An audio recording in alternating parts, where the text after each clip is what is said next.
are 33 reserved words in the Python programming language. In this video, we will discuss the keyword global. Hello, Python coders.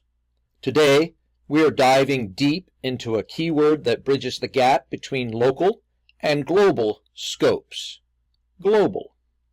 This keyword plays a crucial role in variable management across different parts of your Python programs. Let's demystify global and see how it can be effectively used. In Python, global is a keyword that allows you to define or modify a variable at the global scope from within a function.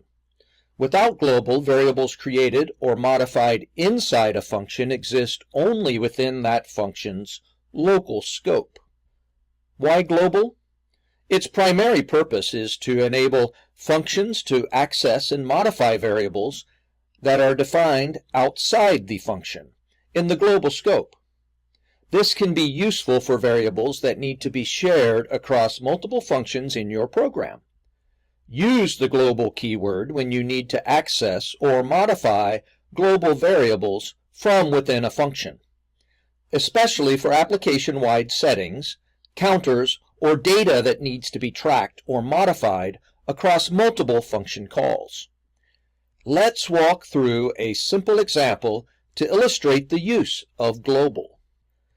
In this code snippet, we define a global variable called counter. Inside the increment_counter function, we use global to declare our intention to use the global counter variable, allowing us to modify it. Each call to increment counter increases counter by 1, demonstrating global's ability to modify global scope variables within a function. And that's a wrap on the global keyword. While powerful, it's wise to use global sparingly, as overuse can lead to code that's harder to debug and maintain. Always consider if there's a way to achieve your goal with function parameters or return values first.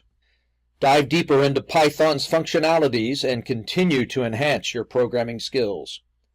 Don't forget to subscribe for more insightful Python tutorials.